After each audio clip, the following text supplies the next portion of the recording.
আপনারা জানেন দেশ আজকে আনন্দে ভাসছে। দেশের মানুষ আজকে আবেগে আপ্লুত। আপনারা জানেন হৃদয়ের রক্তক্ষরণ মুছে গিয়ে আজকে হৃদয়ের মাঝে আনন্দের হিল্লুল বয়ে যাচ্ছে।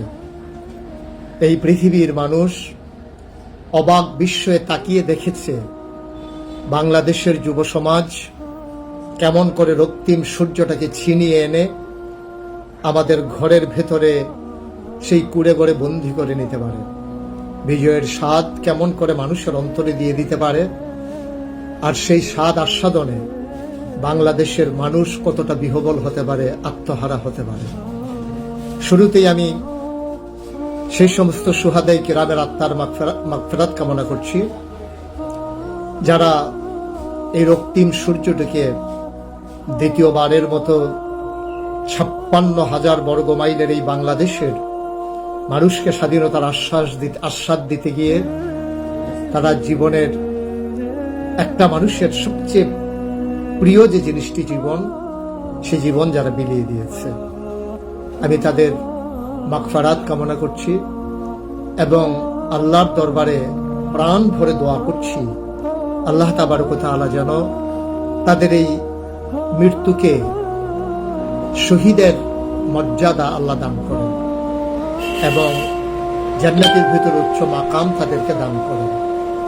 এবং আমরা দোয়া করছি তাদের যারা আব্বা আম্মা, পরিবার পরিজন, বংশধর, আল্লাহ যেন সবাইকে সাবরে জামিল ইখতিয়ার করার তৌফিক দান করেন।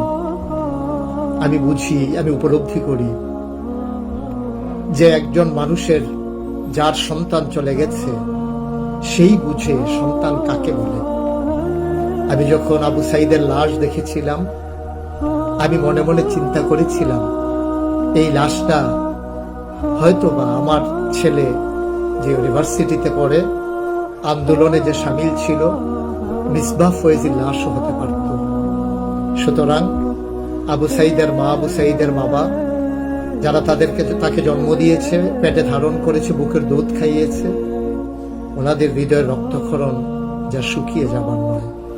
পৃথিবীর কোনো ঔষধ আবিষ্কার হয় নাই যে ঔষধ তাদের উপশম করতে পারে। আল্লাহ তাবারক ওয়া তাআলা তাদেরকে যেন সবর ইখতিয়ার করার তৌফিক দান করেন। তারা যেন গর্ব করে বলতে পারেন আমি একজন শহীদের বাবা, আমি একজন শহীদের মা। কতভাবেই তো মানুষ মারা যায়। আপনাদের সন্তান, যাদের সন্তান হারালেন, তারা ভাগ্যবান, তারা জাতির বীর পুরুষ। তাদের ঔরসে এমন সন্তান জন্ম দিয়েছেন, তাদের গর্ভে এমন সন্তান ধারণ করেছেন, যারা আজকে জাতির বীর পুরুষ হিসেবে বিবেচিত হয়েছে। যারা ছাত্ররা, বিশেষ করে যারা এই আন্দোলনের রচনা করেছে, বীজ বপন করে চারা গাছটিকে রক্ত নামক পানি দিয়ে, নিজের নিঃশ্বাসের বায়ু দিয়ে যারা সেই আন্দোলনকে বিশাল মহির হয়ে রূপান্তর করে ফুলে ফলে সাজিয়ে তার স্বাদ আস্বাদন করেছেন। আমরা দেশবাসী কনফিউজ ছিলাম যে জালিম সরকার কোনোভাবেই তারা ছাত্রদের এই দাবিকে মেনে নিয়ে ছাত্রদের সাথে একাত্মতা ঘোষণা করবে কিনা, কারণ জালেম সবসময় জুলুম করতেই পছন্দ করে। আমরা দেখলাম আল্লাহ তাবারক ওয়া তাআলা তাদেরকে ভয়ে হোক, কারণে কারণে হোক, যেভাবেই হোক, আল্লাহ জগদ্দল পাথরের হাত থেকে জাতিকে মুক্তি দিয়েছেন, যার পুরোপুরি ক্রেডিট, যার সম্পূর্ণ কৃতিত্ব আমার এই বাংলাদেশের ছাত্র সমাজের, যারা আমাদের গর্ব, যারা আমাদের অহংকার। আমি সুস্থতা কামনা করছি ওই সমস্ত ছেলেদের যারা এই আন্দোলনকে ত্বরান্বিত করতে গিয়ে কেউ চোখ দিয়েছে, কেউ হাত দিয়েছেন, কেউ পা দিয়েছেন, কেউ তার পিঠের চামড়া দিয়েছেন, কেউ তার পঙ্গুত্ব বরণ করে দিয়েছেন। আমরা দোয়া করি আল্লাহ তাবারক ওয়া তাআলা অতি দ্রুত তাদেরকে যেন সুস্থতা দান করেন এবং আমরা আশাবাদ ব্যক্ত করি যারা জেল কষ্টে আছে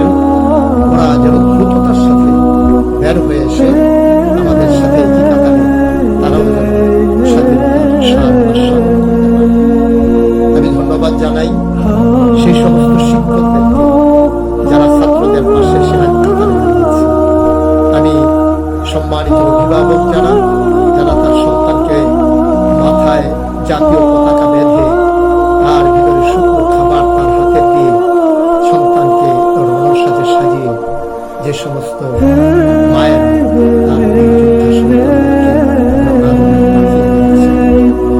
আমি সকল ওলামায়ে কিরাম, আপামর জনতা, রিক্সা শ্রমিক, খেটে খাওয়া মানুষ সবার প্রতি আমার অন্তিম শুভেচ্ছা জানাচ্ছি, হৃদয় নিংড়ানো ভালোবাসা জানাচ্ছি। আল্লাহ তাবারক ওয়া তাআলা তাদেরকে যেন সেই সুন্দরভাবে এই যেমন করে এগিয়ে এসেছেন, আল্লাহ যেন তেমন করে তাদেরকে ভবিষ্যতে ওই ছাত্রদের পাশে থেকে যেগুলো অন্যায্য অন্যায়কে প্রতিরোধ করার ক্ষেত্রে সাহসী ভূমিকা। সম্মানিত উপস্থিতি, আমি সকলের ভূমিকা, কারো ভূমিকাই খাটো করে দেখছি না।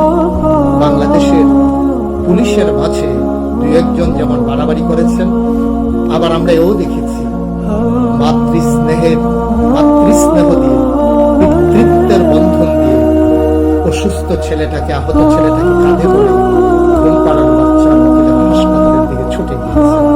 আমি নিজের চোখে দৃশ্য দেখেছি, আমার পুলিশেরা সেই ভূমিকা পালন করেছে। কিন্তু যারা অতি বাড়াবাড়ি করেছে, যারা অতি বেশি বুদ্ধির পরিচয় দিতে গিয়েছে, যারা রাষ্ট্রের নির্দেশ পালনের পাশাপাশি অতি উৎসাহী হয়েছে, নিশ্চয়ই অবশ্যই তাদেরকে বিচারের আওতাধীন এনে আমাদের ভবিষ্যৎ সরকার তাদেরকে দৃষ্টান্তমূলক শাস্তি দেবেন এই বিশ্বাস এবং এটা আমাদের জোর দাবিও। সম্মানিত দেশবাসী, প্রিয় দেশবাসী, এ পর্যায়ে আমরা স্বাধীনতা পেয়েছি, স্বাধীনতার আনন্দ করেছি, মিছিলে মিছিলে রাত কাটিয়ে দিয়েছি, আমরা সুন্দর করে তার স্বাদ আস্বাদন করেছি। আমি দেখেছি নিজের চোখে, আমি যেহেতু তখন কুমিল্লা শহরে ছিলাম, আমি দেখেছি কুমিল্লা শহর কেমন করে মিছিলের শহরে পরিণত হয়েছে, কুমিল্লা শহর কেমন করে লোকে লোকারণ্য হয়েছিল, পিচ ঢালা পথগুলো হারিয়ে গিয়েছিল মানুষের ভিড়ে, দোকানপাট থেকে শুরু করে সকল ঘরানার মানুষ যেমন করে পুরুষ মহিলা ছোট্ট শিশু থেকে শুরু করে আনন্দ উচ্ছ্বাস নিয়ে রাস্তায় বের হয়ে এসেছে। আমরা যেহেতু এখনো এই বিজয়ের আনন্দের মাঝে আছি, সেখানে কিন্তু আমাদের একটা কথা মনে রাখতে হবে, এই বিজয়কে ধরে রাখার জন্য আমাদের কি করণীয় সে সম্পর্কে মূলত আমি লাগে এসেছি। বিজয় অর্জন করা সহজ, কিন্তু বিজয়ের সুফল ঘরে তোলা এটা কিন্তু নিশ্চিতভাবেই কঠিন। আমরা রাসূল সাল্লাল্লাহু আলাইহি ওয়াসাল্লামের জীবনীতে দেখেছি, উনি যখন কোনো যুদ্ধের ময়দান থেকে ফিরে আসতেন বিজয়ীর বেশে, তখন সবাইকে বলতেন, তোমার রণসাজ করবে না, তোমরা অপেক্ষায় থাকো, কারণ বাতিল শক্তি যে কোনো সময় আবার আমাদের উপরে ঝাঁপিয়ে পড়তে পারে। সুতরাং আজকে যারা আমরা নিশ্চিত বিজয় পেয়ে, আমরা কিন্তু রণসাজ আমাদের করবো, আমরা কিন্তু রণাঙ্গন ছেড়ে পালাবো, যেটা ইতিমধ্যে আমাদের ছেলেরা শুরু করে দিয়েছে। রণাঙ্গন ওরা ছেড়ে দেয়নি, বীচ ডালা পথ তাদের আপন নিবাস হিসেবে তারা যেন গড়ে তুলে নিয়েছে। সুতরাং আমি মনে করি যে এই পর্যায়ে আমাদের কিছু করণীয় আছে। করণীয়গুলো যদি আমি এভাবে চিহ্নিত করতে চাই, আল্লাহ রাব্বুল আলামিন আমাদেরকে বিজয়ের পরে কি করণীয় দিয়েছেন এ ব্যাপারে গোটা একটা সূরাই নাযিল করে দিয়েছেন, যেখানে আল্লাহ তাবারক ওয়া তাআলা বলেছেন, ইযা জাআ রাসূলুল্লাহি ওয়াল ফাতহ ওয়া রাআইতান নাস ইয়াদখুলুনা ফি দীনিল্লাহি আফওয়াজ ফাসাব্বিহ বিহামদি রাব্বিকা ওয়াস্তাগফির। নির্ধারণ করে দিয়েছেন সুস্পষ্ট, যখন বিজয়ী হবা দলে দলে লোক আসবে, কিন্তু মনে রাখতে হবে এই বিজয়ের ক্ষেত্রে মহান সুতরাং ফাসাব্বিহ বিহামদি রাব্বিকা ওয়াস্তাগফির, প্রশংসা করবে আল্লাহ এবং তাসবিহ পাঠ করবে আল্লাহ এবং আল্লাহর দরবারে ক্ষমা প্রার্থনা করবে। আমরা আজকে আলহামদুলিল্লাহ আলহামদুলিল্লাহ আলহামদুলিল্লাহ আল্লাহর তাসবিহ পাঠ করে নিলাম, আল্লাহর প্রশংসা করছি এবং আমরা আল্লাহর দরবারে তাওবা করছি, ইস্তিগফার করছি যে আল্লাহ তাবারক ওয়া তাআলা যেন আমাদের আস্তাগফিরুল্লাহ আস্তাগফিরুল্লাহ আস্তাগফিরুল্লাহ, আল্লাহ তাবারক ওয়া তাআলা এই বিজয়ের ক্ষেত্রে আমাদের কোনো বাড়াবাড়িকে, আমাদের কোনো কাজকে যেন পছন্দ করেন না, আল্লাহ যেন আমাদের সম্মানিত দেশবাসী যারা শুনছেন, আমার সাথে যারা সমবেত করেছেন, এক্ষেত্রে আমরা যেটা আল্লাহ নির্দেশ দিয়েছেন এটা করবো। 2 নম্বর, আল্লাহ রাসূল সাল্লাল্লাহু আলাইহি ওয়াসাল্লাম মক্কা বিজয়ের পর যেমন করে তিনি সাধারণ ক্ষমা ঘোষণা করেছিলেন, যারা বাড়াবাড়ি করবে না তাদের, কিন্তু যারা অস্ত্র ধরবে, যারা নিজের গোড়ালির উপরে অটল থাকবে, যারা তাদের নেত্রী পালিয়ে যাওয়ার পরেও যিনি কর্মীদের কোনো চিন্তাও করেন, অনুসারীদের কোনো চিন্তাও করেন, দেশবাসীর কোনো চিন্তাও করেননি যে মানুষগুলোকে কোথায় রেখে যাচ্ছি। যিনি তার বোনকে নিয়ে পালিয়ে গেলেন, দেশবাসীর কথা মনে রাখলেন না। বারবার যিনি মায়া কান্না দিয়ে বুঝতে চাইতেন, তিনি দুঃখ বোঝেন। আজকে তার প্রমাণ দিয়ে দিলেন তিনি কতটুকু দুঃখ বোঝেন। তার কর্মীদেরকে রাজপথে ছেড়ে দিলেন, তাদের বাড়িগুলোকে ওই প্রতিহিংসার শিকারের হাতে ছেড়ে দিলেন, তাদের জীবনের তিনি একটু পরোয়াও করলেন না। তিনি পালিয়ে গেলেন। একবারও ভাবলেন না যে আমি যাদেরকে রেখে যাচ্ছি 15 বছর ধরে, যারা আমাকে ক্ষমতার মসনদে টিকিয়ে রেখেছে, আমাকে ভবনের এই নরম তুলতুলে বিছানায় বিশ্রাম নেওয়ার, আনন্দ করার সুযোগ করে দিয়েছে, আমি তাদেরকে কোথায় রেখে যাচ্ছি। একবার তিনি চিন্তাও করলেন না। এটা নেতৃত্বের গুণাবলী নয়, এটা হচ্ছে ক্ষমতা ভাগ করা, ক্ষমতা ভোগ করা। এইগুলোই হচ্ছে তাদের স্বভাব এবং চরিত্র। এবং যারা দ্বীনি চেতনা উদ্বুদ্ধ হয় না, যারা আল্লাহর ভয়ন্তরে ধারণ করে না, নবীর সুন্নাহ অনুযায়ী নিজের পথ এবং জীবন পরিচালনা করে না, তারা অন্য মানুষের কথা ভাববে না। এটাই স্বাভাবিক, কারণ তাদের কাছে দুনিয়াটাই হচ্ছে যথেষ্ট। তাদের পরকালের জানা পাওনার হিসাব তাদের মাথায়ও আসে না। আর ওরা জানে যে কাজ করে গেছি, পরকাল আমাদের জন্য কুসুমাস্তীর্ণ হবে না, পরকাল হবে কণ্ঠকাকীর্ণ, কাটা বেছানো এবং শাস্তি। এজন্য তারা দুনিয়াতে যতদিন বেঁচে থাকতে পারে এটাকেই নিজেদের জীবনের সার্থকতা মনে করে। এ থেকে সবাইকে শিক্ষা নিতে হবে, সবাইকে শিক্ষা নিতে হবে। আমরা তাদের পিছনে এতদিন দৌড়ালাম, যারা আমাদেরকে বিপদের মুখে ফেলে যারা চলে যায় দৌড়ে দৌড়ে, এই মানুষগুলো আর কতটুকুই বা আনন্দে আছে, কতটুকুই বা ভালো আছে, কতটুকুই বা মনুষ্যত্বের পরিচয় দিল, এটা আজকে বিশাল বড় দেখার বিষয়। সম্মানিত দর্শক শ্রোতা যারা শুনছেন এবং আমাকে যারা দেখছেন, আমাদের শ্রদ্ধা ইখতিয়ার করতে হবে। যা যাবার তা তো চলেই গেল।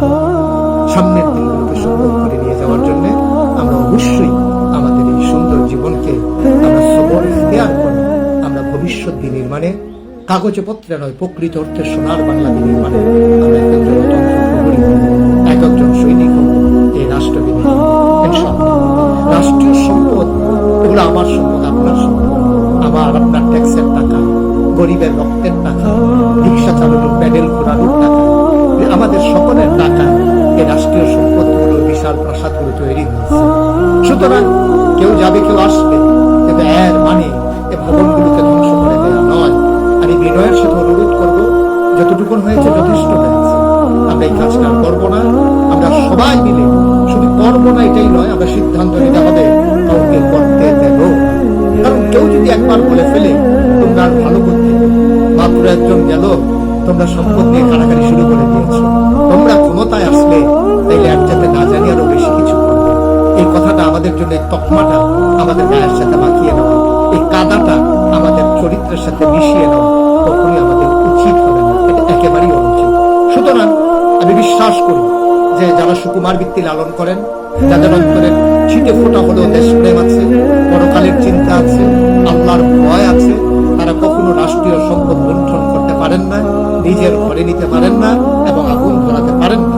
যারা ঘরে নিয়েছেন, যারা রেখেছেন, এটা সম্পূর্ণ হারাম। ঘুষের টাকা যেমন হারাম, সুদের টাকা যেমন হারাম, চুরি ডাকাতির টাকা যেমন হারাম, এই লুণ্ঠন করে যারা রাষ্ট্রীয় সম্পদ দিয়েছেন ঠিক তেমন হারাম। সুতরাং এগুলো ফিরিয়ে দেওয়া, এটাই হলো বুদ্ধিমানের পরিচয়, যে যেখান থেকে যেটা নিয়েছেন ফিরিয়ে দেবেন। আমরা ইতিমধ্যে নজিরও দেখেছি, অনেকে ফিরিয়ে দিয়েছিল গণভবনের, তারপরে আপনার এই সংসদ ভবনের অনেক জিনিসপত্র ফিরিয়ে দিয়েছে, এটা আমরা বাংলাদেশে দেখেছি।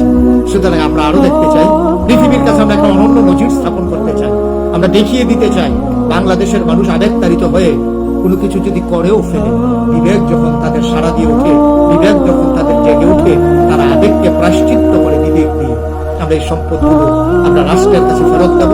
রাষ্ট্র তথা রাষ্ট্রীয় যেখান থেকে আমরা নিয়েছি এই অবকাঠামোগুলো আমাদের, এই দেশকে বিনির্মাণে এই জিনিসগুলো লাগবে, তখন আমরা এগুলো সুফল সব ভবিষ্যতে আমাদেরকে শিক্ষা গ্রহণ করতে হবে। কেউ যেন আবারও ভাবতে না পারে যে তোমরা তো এমনই, আমরা সেই শিক্ষা নিয়ে আমাদের পথচলাকে এগিয়ে নিয়ে যাবো। সব সম্মানিত উপস্থিতি, অন্য ধর্মাবলম্বীদের বিশেষ করে সকলেরই প্রতিবেশী যদি অন্য মতাবলম্বী হন এবং আপনি যখন যেটা যেভাবেই করেন, দয়া করেন, বিশেষ করে আমাদের দেশে যারা সংখ্যায় কম, আমি তাদেরকে সংখ্যালঘু বলতে রাজি না, তারা সবাই বাংলাদেশি, এটাই তাদের পরিচয়, এটাই তাদের পরিচয়। সে সংখ্যায় কম হতে পারে, বেশি হতে পারে, সুতরাং সেটা আমাদের সংখ্যালঘু হিসাবে আমরা তাদেরকে বলি না। আমরা এভাবে বলি যে যারা অন্য ধর্মাবলম্বী আছেন, সেটা হিন্দু হতে পারে, বৌদ্ধ হতে পারে, খ্রিস্টান হতে পারে, জৈন, পার্সি, যারাই হোক, আমরা কখনোই কোনোভাবেই তাদের এই বাড়ি করে আক্রমণ করবো না। কারণ ১,৫০০ বছর আগে সংখ্যাগরিষ্ঠ মুসলমানের দেশে রাসূল সাল্লাল্লাহু আলাইহি ওয়াসাল্লাম অন্য ধর্মাবলম্বী মানুষগুলোকে আমাদের কাছে আমানত হিসেবে রেখে দিয়েছেন। আমরা রাসূল সাল্লাল্লাহু আলাইহি ওয়াসাল্লাম বলে দিয়েছেন এমন করে যে ঠিক তোমরা তেমন করে তোমাদের সম্পদকে, সন্তানকে, তোমাদের পরিবার পরিজনকে যেমন করে তোমরা হেফাজত করো, ঠিক তেমন করে তোমরা এই তাদেরকেও, এই সংখ্যা যারা অন্য ধর্মাবলম্বী তাদেরকেও ঠিক তেমন করে আমরা তাদেরকে হেফাজত করি। এটা আমাদের নৈতিক দায়িত্ব। ওনারা আমাদের কাছে আমানত। এবং ইতিমধ্যে আপনারা দেখেছেন আমরা উলামায়ে কেরাম সংঘবদ্ধভাবে ইতিমধ্যে সিদ্ধান্ত নিয়েছি এবং কুমিল্লা শহরে মন্দিরগুলোর সামনে মাদ্রাসার ছাত্রদেরকে আমরা বসিয়ে দিয়েছি এবং আমরা ইনশাআল্লাহ সেখানে আমরা এই দিবানিশি পাহারা চালিয়ে যাব। আমরা ওগুলো পরিদর্শন করব এবং আমি রাতেও গত রাত্রে ২:৩০ পর্যন্ত আমরা দেখেছি যে কেমন করে তাদেরকে নিরাপত্তা দেওয়া যায়। আমি বিভিন্ন লোকজনের সাথে কথা বলেছি। আমরা তাদেরকে এই উলামায়ে কেরামদের পক্ষে এনশিওর করেছি যে তারা মায়ের কোলে শিশু যেমন থাকে, গভীর পানির ভিতরে মাছ যেমন থাকে, আকাশে যেমন বিচরণ করে পাখি আনন্দে, ঠিক এই বাংলাদেশে অন্য ধর্মাবলম্বী যারা সংখ্যায় কম, যারা বাস করবে, তারা ঠিক তেমনই থাকবে ইনশাআল্লাহ। এটা আমাদের নৈতিক দায়িত্ব, এটা আমাদের কাছে আমার। বিশেষ করে ছাত্রদেরকে এখন এই দেশ বিনির্মাণে যারা যে ভূমিকা রেখেছে, এ পর্যায়ে ছাত্রদেরকে এই দেশ এবং জাতির ভবিষ্যৎ বিনির্মাণে তাদেরকে স্বশিক্ষায় শিক্ষিত করা, নৈতিক জ্ঞানে তাদেরকে উন্নত চরম শিখরে আরোহণ করা, নৈতিকতা বিবর্জিত কোনো শিক্ষা আমরা চাই না। সময় মতো ইনশাআল্লাহ এই জাতিকে ধ্বংস করার যে পাঠ্যক্রম, এই পাঠ্যক্রমকে পরিবর্তনের জন্য আমরা ভূমিকা রাখবো ইনশাআল্লাহ। সকল ওলামায়ে, সকল খরানা ওলামায়ে কেরাম আমরা এটা করে ঐক্যমত্য যে এই শিক্ষাকে ধ্বংস করে দিয়ে জাতিকে ধ্বংসের যে পায়তারা হয়েছে, শিক্ষাকে ঠেলে সাজানো হবে। কিন্তু আমরা যারা, আমাদের যারা ছাত্র আছে, তোমরা তোমাদের পড়ার টেবিলে বেশি বেশি করে যে সময়টুকু লস হয়ে গেল রাষ্ট্র বিনির্মাণ করতে গিয়ে, সেই সময়টুকু এখন পড়ার টেবিলে কাজে লাগিয়ে নিজেদেরকে, কারণ এই সচিব তোমাদের মাঝ থেকেই হবে, ডাক্তার, ইঞ্জিনিয়ার তোমাদের মাঝ থেকেই হবে, মসজিদের মেম্বারগুলোকে কণ্ঠ উচ্চকিত করে কথা বলবে তোমরাই, ওয়াজের ময়দানগুলোকে কাঁপিয়ে দেবে তোমরাই।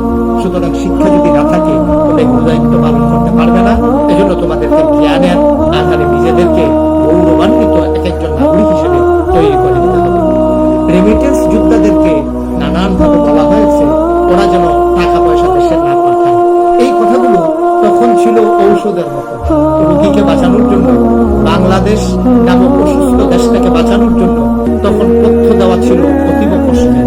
কারণ পথ্য দিলে রোগী বেঁচে যেত, কোনো মতে শুধু জীবনটা বাঁচিয়ে রাখা, তখন তাকে ভিটামিন দেওয়ার সুযোগ সময় ছিল না। তখন রাষ্ট্র মেরামতের জন্য এই তাদের ভাগ্যে এই কালিমা লেপন করার জন্য রেমিটেন্স বন্ধ করে দেওয়া ছিল তখন জরুরি। আর এখন যেহেতু দেশ স্বাধীন হয়েছে, এখন বেশি বেশি কষ্ট করে রেমিটেন্স পাঠাই দাও, অতি দ্রুত পাঠাই দাও, আটকে না রাখা, এটাই দেশের জন্য এখন খুব বেশি জরুরি। এবং কোরামিনের কাজ দেবেন, ইঞ্জেকশন দিয়ে রোগীকে বাঁচিয়ে রাখতে হবে। মৃত্যুর প্রাককালে শেষ ইঞ্জেকশনটা দিয়ে যেমন করে রোগীকে বাঁচিয়ে রাখে, আজকে আমার বিদেশে যারা অবস্থান করছে, শুভানুদায়ী, শুভাকাঙ্ক্ষী যারা দেশের মানুষ, দেশকে ভালোবাসে, আপনাদেরকে বিনীত অনুরোধ, আপনারা আপনাদের কষ্টার্জিত টাকাগুলো বৈধ পথে আপনারা পাঠিয়ে দেন। এখন আর আপনাদের টাকা দিয়ে কেউ কানাডাতে বাড়ি করবে না, এখন আপনাদের টাকা দিয়ে আমেরিকাতে কেউ বাড়ি কিনবে না, এখন আপনাদের টাকা দিয়ে 5 লক্ষ টাকা দিয়া কেউ আর জানালার পর্দা লাগাবে না। এখন আপনাদের টাকা একটা বালিশের দাম আর ৭৫,০০০ টাকা হবে না। এখন আপনাদের টাকা দিয়ে দেশ বিনির্মাণ হবে, বাংলাদেশের রিজার্ভ শক্তিশালী হবে এবং বাংলাদেশের অর্থনীতির মেরুদণ্ড যা বাঁকা করে দিয়েছিল জালেম সরকার, সেই জালেম সরকারের বাঁকা করে দেওয়া মেরুদণ্ড এই বাংলাদেশ সোজা করে দাঁড়ানোতে আপনাদের বিশাল ভূমিকা। আমি বলেছি গাড়ি চালাতে যেমন তৈল লাগে, মানুষ দেহ চালাইতে যেমন রক্ত লাগে, আর বাংলাদেশ নামক অর্থনৈতিক চাকাটা চালাতে রেমিটেন্স লাগে। আপনাদের এই রেমিটেন্স পাঠিয়ে দেবেন এখন সম্পূর্ণ বৈধ পথে, সম্পূর্ণ বৈধ পথে আপনারা পাঠান, ব্যাংকিং চ্যানেলে পাঠান, তাহলে এই টাকার এই সরকারের রেজাল্ট ইনশাআল্লাহ শক্তিশালী হবে। সেনাবাহিনীকে আমি বলবো যে আপনারা বিশাল ভূমিকা রাখুন। এই নৈরাজ্যকর পরিস্থিতি থেকে আপনারা নিজেদের দেশপ্রেম আপনারা প্রমাণ দেন, আপনারা সুন্দর করে দাঁড়িয়ে যান সকল স্থাপনার সামনে, বুঝিয়ে দেন, মাইকিং এর ব্যবস্থা করুন, ওলামায়ে কেরামদেরকে প্রয়োজনে ডেকে নিয়ে তাদের সাথে তাদের মাধ্যমে কথা বলান, যারা বাংলাদেশের সুকুমার ভিত্তি লালন করেন, যাদের কথা মানুষ শুনে তাদের থেকে পরামর্শ নিয়ে আমি বিশ্বাস করি আমার সেনাবাহিনী যদি জনগণের পাশে দাঁড়ায়, যারা দুর্বৃত্তায়ন করছে, যারা নৈরাজ্য করছে, লুভির পরিচয় দিচ্ছে, তাদেরকে সংযত করা আমাদের জন্য খুব কঠিন বিষয় হবে। আইন শৃঙ্খলা রক্ষা করার ক্ষেত্রে র্যাব, পুলিশ, গোয়েন্দা সবাই মিলে ভূমিকা রাখতে হবে। যারা মারামারি করেছেন তারা স্বাভাবিকভাবেই সাবধানে থাকাই জরুরি। আর বাকি সবাই মিলে দেশপ্রেম যাদের ভিতরে আছে, আমরা সবাই মিলে পুলিশ, র্যাব, গোয়েন্দা, আমাদের সেনাবাহিনী, আমাদের আপামর জনতা, রিক্সা শ্রমিক, খেটে খাওয়া পুরুষ, মহিলা, ছেলে, বুড়ো, আবাল, বৃদ্ধা, বনিতা, আলে মোলামা, পীর, মাশায়েখ, মুরিদ আর সকলে মিলে আমরা এই দেশকে বিনির্মাণে এগিয়ে আসবো।